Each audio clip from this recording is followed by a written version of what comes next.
Claire didn't just leave a man, she left 3 children and a man without a clue. My name is Harrison.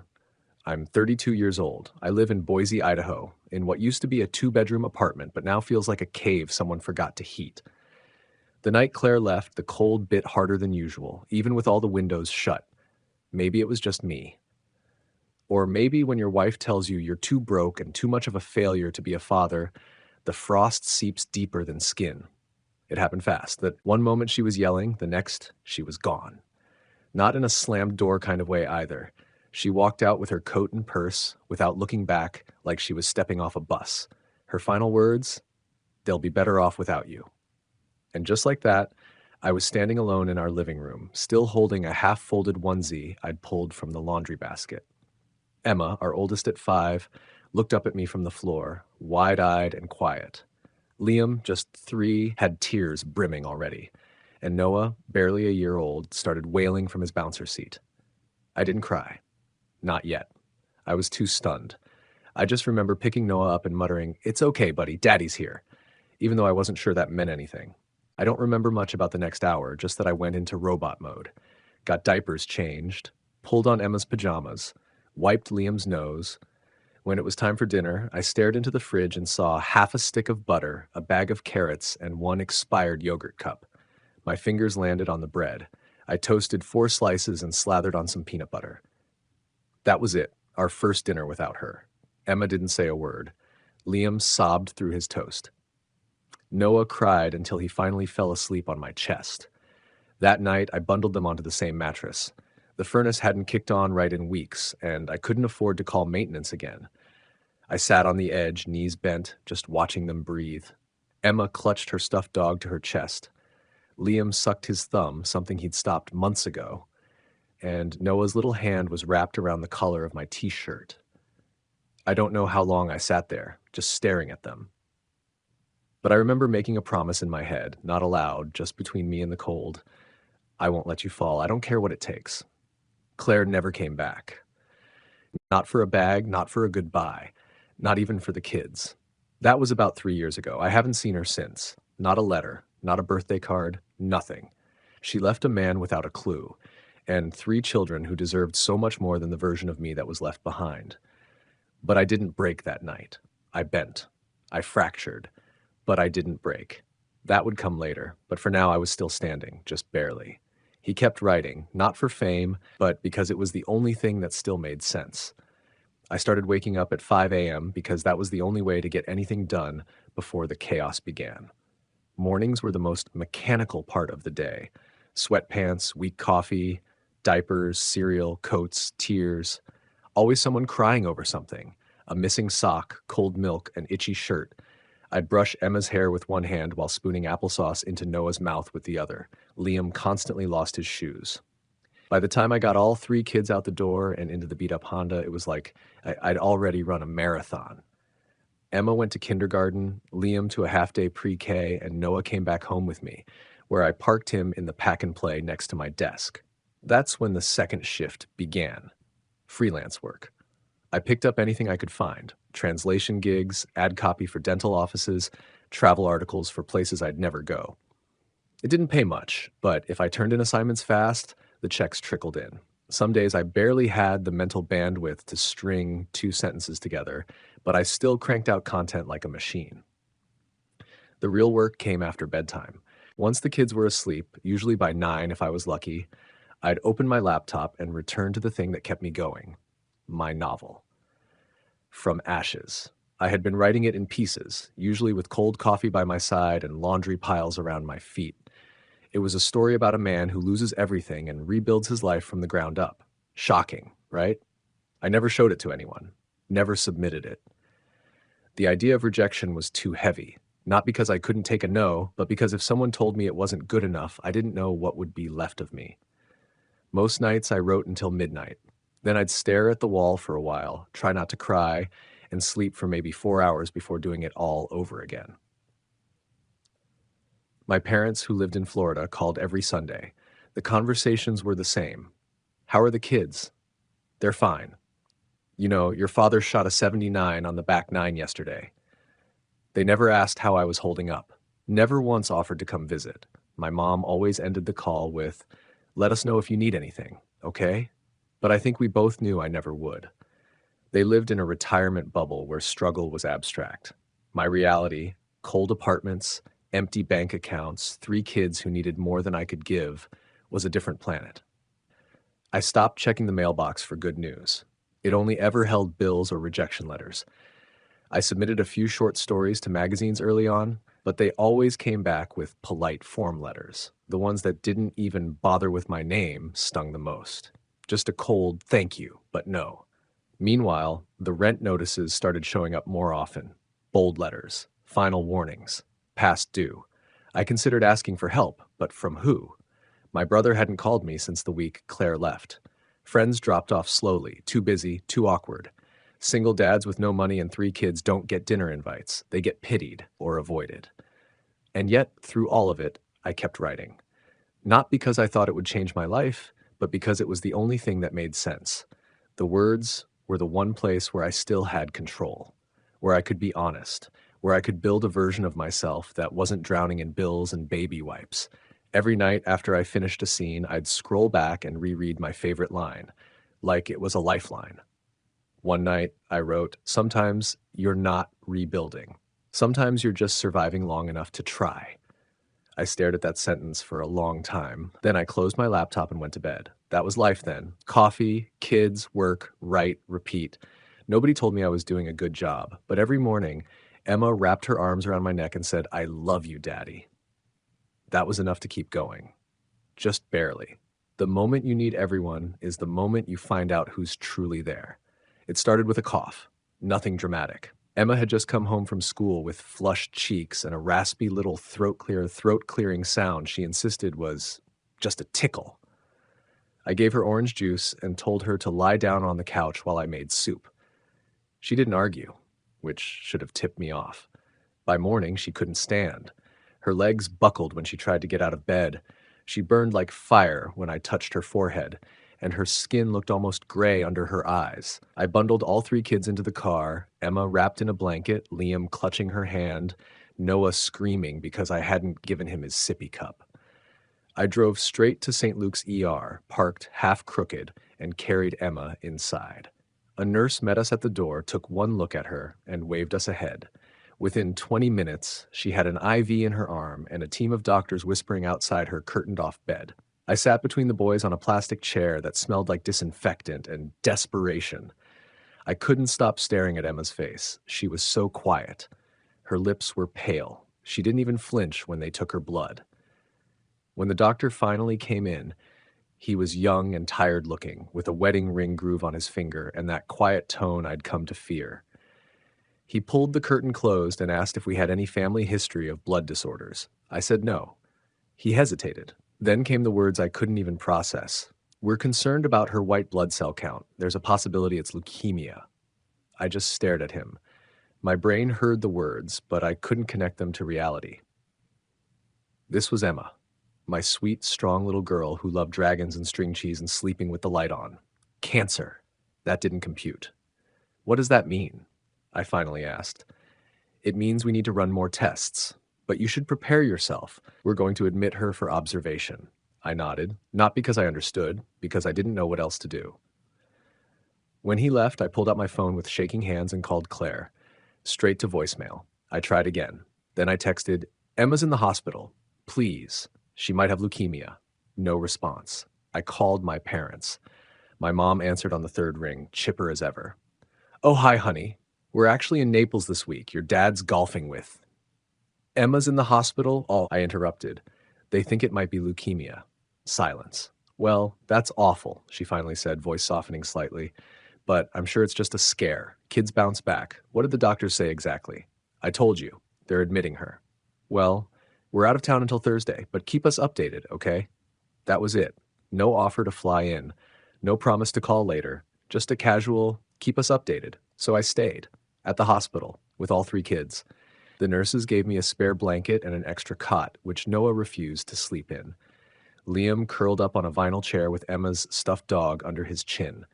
I sat upright all night, one hand on Emma's leg, watching the rise and fall of her chest like it was the only thing keeping her alive. At one point, I broke. Not loudly, just quietly. I pressed my forehead against the edge of the hospital bed and whispered, "Please, God, just let her be okay. Take everything else. Just not her." I don't even know if I believe in God, but when your child is sick and no one comes, you start praying to anything. That's when I first noticed her. Angela, one of the night shift nurses. She couldn't have been more than 25.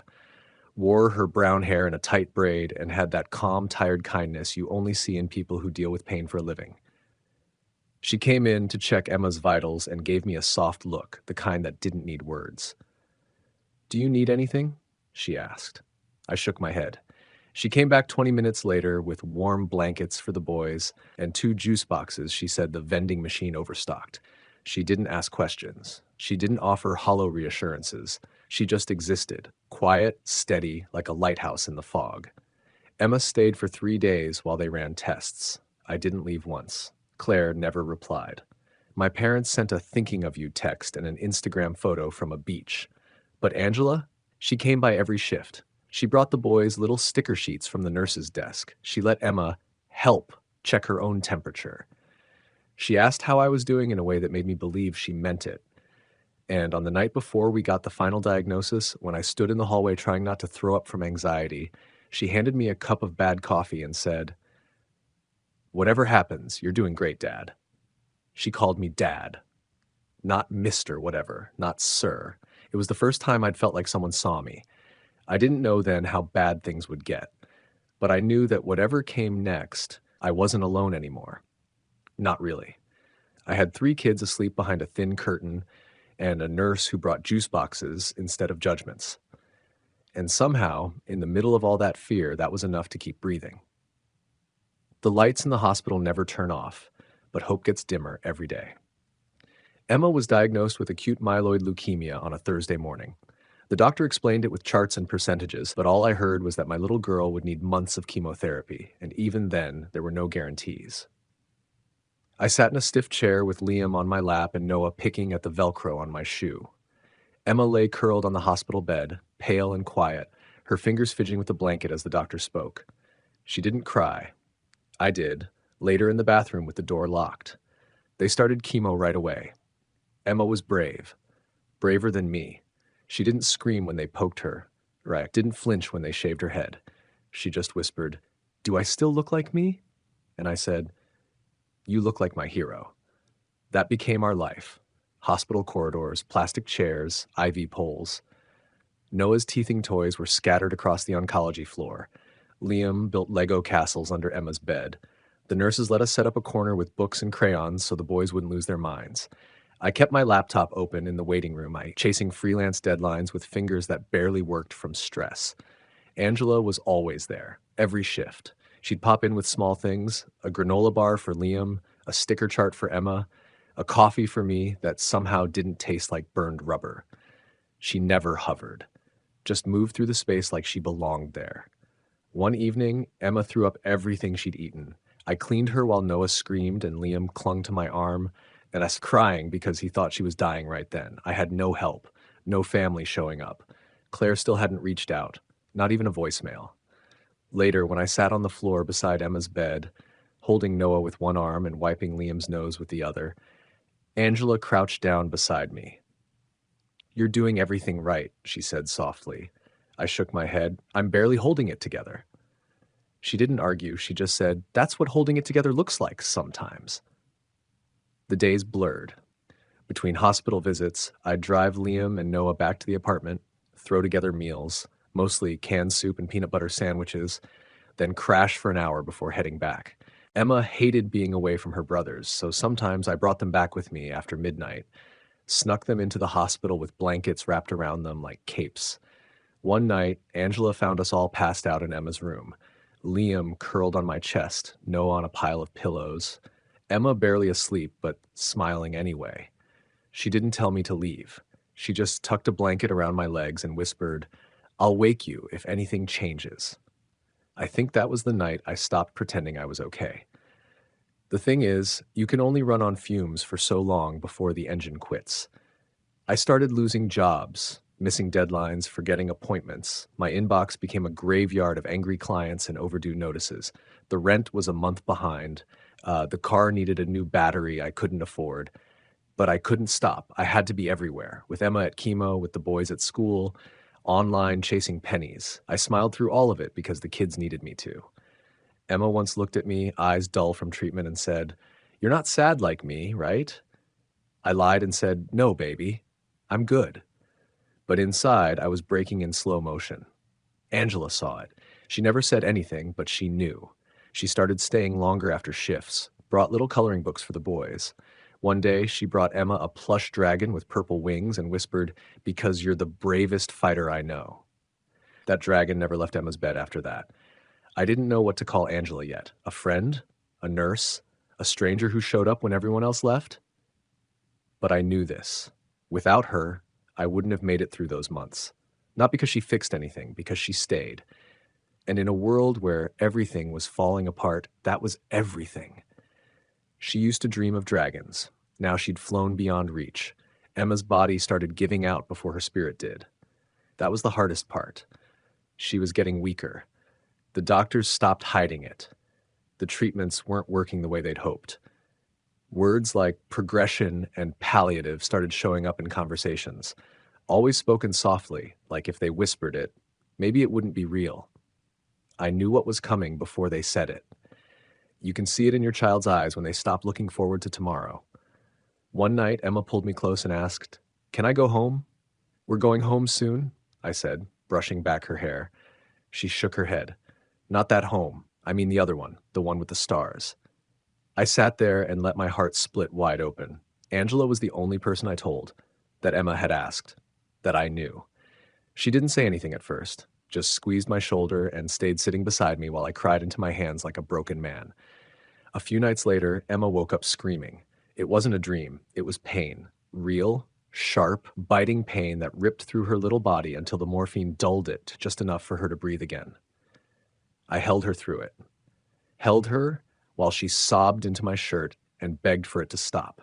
I sang to her, that old lullaby she used to hum when she was little. She couldn't sing anymore, but she mouthed the words while tears rolled down her cheeks.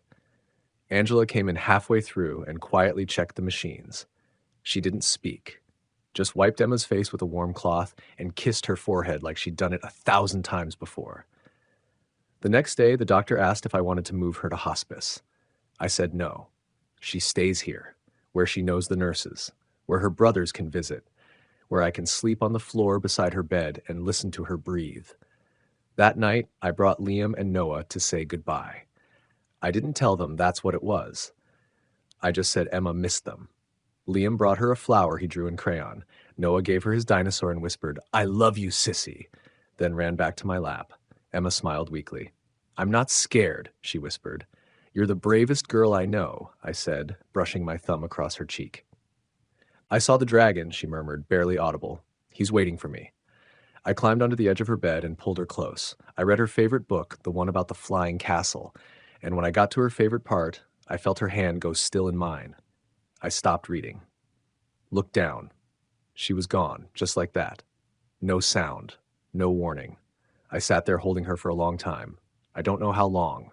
Could have been minutes. Could have been hours. Eventually, Angela came in. She didn't ask. She didn't speak. She just knelt beside me, rested her hand on my back, and stayed. When Liam and Noah woke up, I told them the truth. Liam sobbed so hard I thought he might stop breathing. Noah just looked at me, confused, and asked, "When Emma coming back?" I couldn't answer. I just held them both and cried with them. The funeral was small. Claire didn't come. She knew.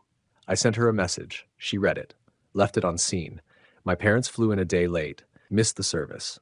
My mom brought roses. My dad offered a limp handshake. I didn't say much. Angela stood in the back the whole time, dressed in a simple black dress. She didn't make it about her. She didn't push. She just stayed until everyone else left, then helped me load the flower arrangements into the back of my car. That night, the boys crawled into my bed, one on each side, like they were afraid I'd vanish too. I stared at the ceiling in the dark, holding them both, and thinking about Emma's dragon. She used to draw them on napkins and notebook pages. She said one lived in the clouds and came down only for the bravest kids. I hoped she was right, because if any kid ever deserved to fly, it was her. The only way out wasn't escape, it was expression. After the funeral, the silence was louder than the grief. The house, if you could call our drafty apartment a house, felt gutted. Emma's room still smelled like her. Her books still sat on the shelf in height order, the way she liked them. The dragon plush Angela gave her remained on the pillow. I couldn't touch anything. Liam stopped drawing. He used to doodle on everything, but now his crayons stayed in the box. One morning I asked why. He just shrugged and said, "She's not here to hang them up." Noah wandered into Emma's room constantly. He'd stand in the doorway, looking confused, and ask, "Where's Sissy go?" Every time I tried to explain. Every time he'd look up at me like he almost understood, but not quite. I didn't sleep much. Not because of nightmares.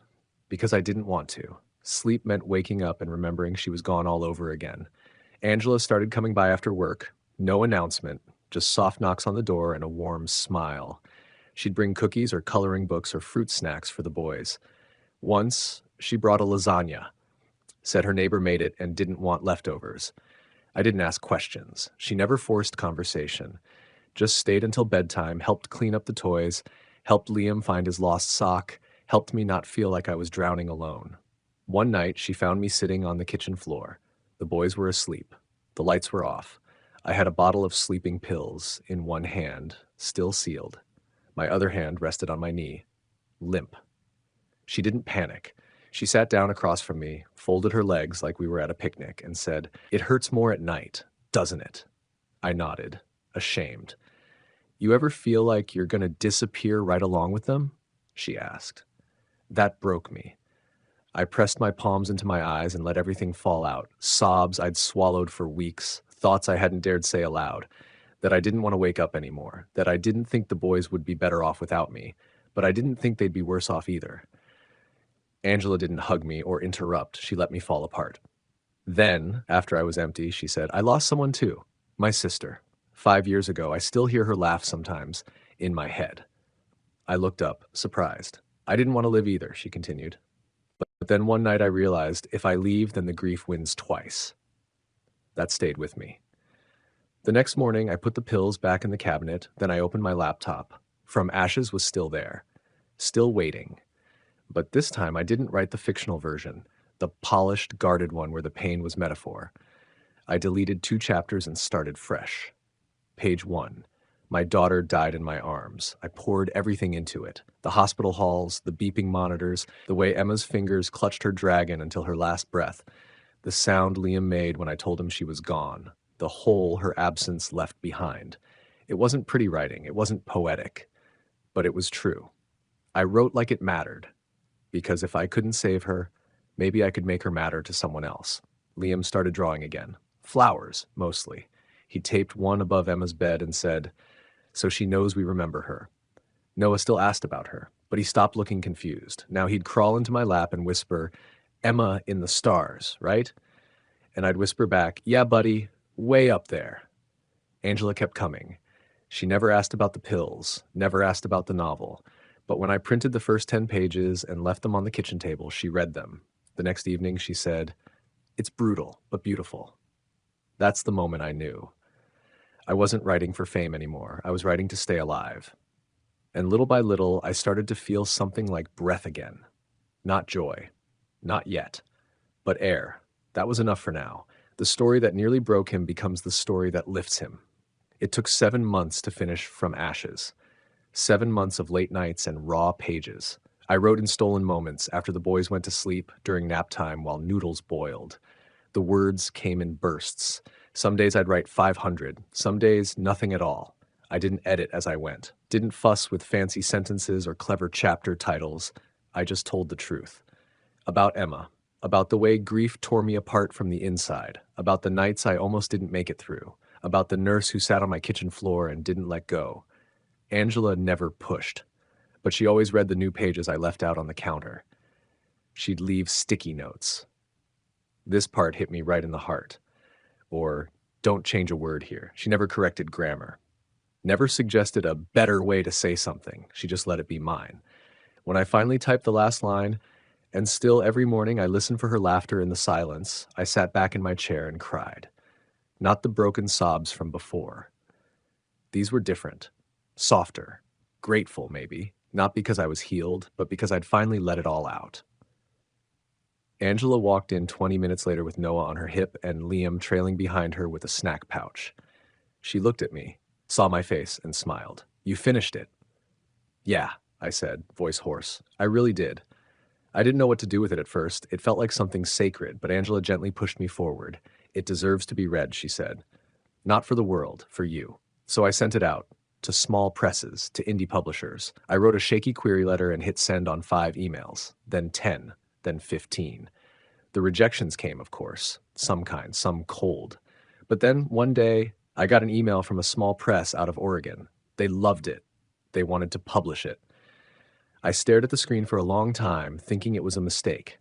I read the email out loud to Angela in the kitchen, my voice shaking. Liam sat at the table coloring a picture of a girl with wings. When I got to the part that said, "We believe this book will resonate deeply with readers," Angela just walked over and wrapped her arms around me from behind. "I told you," she whispered. The book came out 6 months later, nothing flashy, no tour, no talk show appearances, just a quiet release and a modest print run. But people found it. Emails started coming in from strangers. A mother in Wisconsin who lost her daughter to brain cancer. A single dad in Texas who said he hadn't cried in years until page 143. A nurse who said Angela reminded her of someone she used to work with. Reviews popped up on Goodreads. People underlined things I forgot I'd written. One person wrote, "This book didn't fix me, but it sat with me while I broke." The royalties weren't huge, but they were enough. Enough to clear out the rent debt. Enough to move us into a 2-bedroom place across town with real heat and a small patch of yard. The boys picked their room. They chose the one with a window that faced the sunrise. We planted a rose bush outside that window. Emma's favorite flower. It bloomed the second week we moved in. Liam said, "It's from her," and I nodded, even though my throat was tight. Angela moved into the room down the hall. She didn't call it that, not at first. She just said, "It's silly to pay rent when I'm here every night anyway." But we all knew she belonged with us. The new house was still noisy, still chaotic, still full of missing socks and spilled cereal, but it was warm and it was ours. And every time I walked past the rose bush, I whispered, "We made it, Em. We're still here." And somehow that was enough.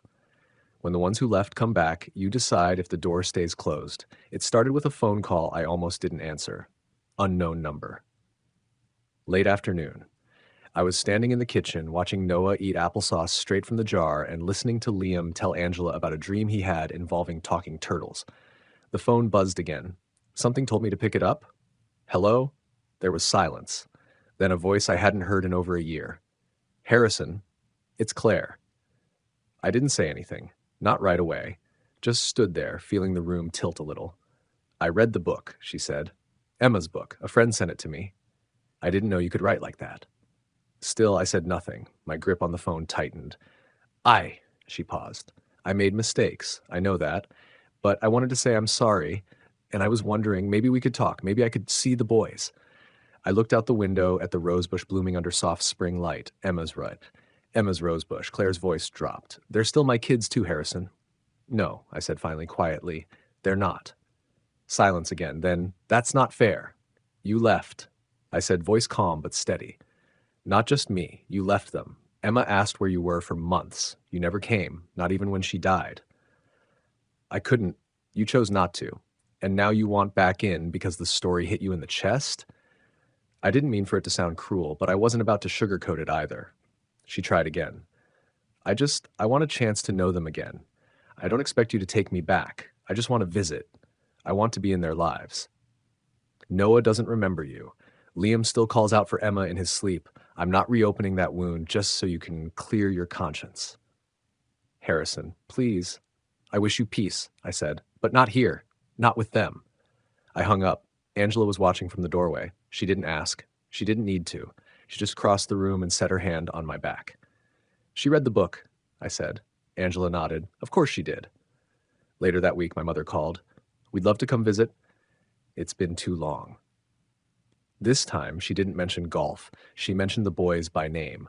Liam's drawings are incredible. We saw them online. And Noah, he's gotten so big. I don't think that's a good idea, I said. What? Why not? We're family. I laughed once, quietly. You didn't come when Emma was in the hospital or when we buried her. You were abroad. That wasn't fair of you to expect us to just drop everything. She died, Mom. A pause. I know. No, you don't. And honestly, I don't need you to anymore. I hung up again. For once, I didn't feel guilty. I didn't second guess myself. I just walked back into the living room where Angela was helping Liam build a cardboard rocket and Noah was trying to fit crayons up his nose. Angela didn't say anything. She just looked up and smiled. She never asked for a label, never demanded a promise. She was just there, showing up, listening, bringing cookies, reading bedtime stories, sitting with Liam when he had nightmares. She never tried to fix me. She just stayed. And the boys? They adored her. Liam called her Superhero Angela. Noah begged her for dinosaur stories every night. One night after the boys were asleep, I sat on the porch with Angela and watched the stars flicker through the branches. Claire called, I said. Angela didn't flinch. I figured. She wants to come back. Are you going to let her? I looked out at the yard, at the dragon toy Emma once clutched, at the blooming rosebush. No, I said. I'm not. Angela didn't nod, didn't press. She just reached over, gently laced her fingers through mine, and held on. I wasn't the man I used to be, and I didn't need their approval anymore. I had my boys. I had my words. I had her. And that was enough. She never tried to fix him. She just stayed. It wasn't a grand moment. No fireworks, no violin swell in the background. Just a quiet Tuesday night in our new living room with cartoons flickering on the TV and the smell of burned popcorn in the air. Angela sat cross-legged on the floor, her hair pulled into a loose bun, while Liam quizzed her about the differences between planets, and Noah curled in her lap with his thumb in his mouth. I was on the couch, half watching, half just existing in that peaceful haze you only get when the kids are clean, fed, and calm. That's when it hit me. I loved her.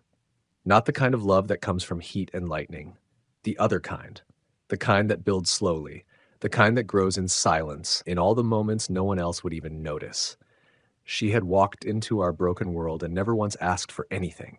She stayed through Emma's worst days, through my worst days, through nights filled with nightmares and tears and microwave dinners. She didn't ask me to heal. She didn't try to fill Emma's place. She just became part of the fabric of our lives, stitch by stitch. So when I finally said it, I didn't even plan it. I just looked up from the couch and said, "Would you build a life with us?" Angela blinked. The TV hummed behind us. Noah let out a sleepy sigh. She smiled. Yes, I already have. We didn't announce anything to the boys. We didn't need to. They already knew. It was in the way Liam automatically ran to her with his drawings, in the way Noah asked for her before he asked for me, in the way our little home started to feel less temporary. Angela moved into the second bedroom, but she didn't decorate it. She still slept there, because the boys had questions she thought we should answer slowly. But most mornings, I'd find her asleep on the living room couch with Noah wrapped around her like a koala. The first time we had dinner as a full unit, me, Angela, the boys, Liam stood up mid-meal, walked over to her and said, "You're like a superhero." Angela laughed. "Why's that?" "Because you came when we needed you," he said, "and you stayed even when it was sad." From then on, he started calling her Superhero Angela. Noah followed suit, but his version came out more like Supergirl. Angela cried that night. Not loudly, just that quiet kind of crying when someone touches a place too deep to hide anymore. We never tried to make her Emma's replacement, but slowly she became a new kind of light in our lives, a safe one, a steady one. She helped Liam with his first school project and stayed up with Noah when he had a fever. She started reading my new manuscript one chapter at a time, always leaving little notes in the margins. This part feels like hope, or I see her in this line. We planted another rose bush next to Emma's, a white one this time. Angela let Liam pick it out. "It's for the rest of us," he said, "so she knows we're okay." One night after the boys were asleep and the dishes were done, I turned to Angela in the kitchen, wiped my hands on a towel and said, "I used to think joy was a firework. But it's this, isn't it?" She looked up from the counter and said, "It's this." I kissed her. Not because I needed to. because it felt like breathing. We never wore rings, never made a big announcement. But everyone who saw us at school pickup, at the park, at the grocery store knew exactly what we were. A family, not the one I started with, not the one I lost, but one we built quietly, patiently, honestly, out of grief, out of ashes, out of love. The pain never left, but neither did the strength. 1 year later, the garden bloomed with new rose bushes, 3 in total. One for Emma, one for the rest of us, and one that Liam insisted on planting himself, Dad, for the dragon that took care of her. Life didn't go back to normal.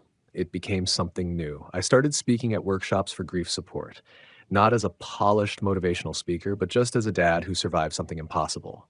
I told them about the nights on the hospital floor, about toast dinners and unpaid bills, about how I almost didn't make it, and how a nurse with a braid and a soft voice helped pull me back. People listened. Sometimes they cried, sometimes they just nodded. And every time I finished, someone would ask about the book. From Ashes had sold better than anyone expected. Not in blockbuster numbers, but steady, strong, word of mouth growth. Readers connected with it because it didn't pretend grief was neat or noble. It just was. Royalties paid for our new place, and part of a college fund I was slowly rebuilding, not because I expected the boys to owe me anything, just because I wanted them to have a choice. Liam, now 6, had started writing stories of his own. One day he brought home a crumpled page from school. It said, "Once there was a girl who became a star, and she watched over her family and made sure their flowers grew." Noah still asked about Emma, sometimes in the middle of brushing his teeth or picking out cereal. "Do you think Emma likes jelly beans in heaven? Can Emma see me when I ride my scooter?" I never told him no. Angela had become the quiet center of our lives. She wasn't the replacement for Emma or even the mother figure Liam sometimes whispered about in his sleep. She was just Angela, unshakable, gentle, real. She came with us to visit Emma's grave on her birthday, brought paper flowers Liam had made and a pack of sour candies, Emma's favorite. We sat there for an hour while the boys told her stories.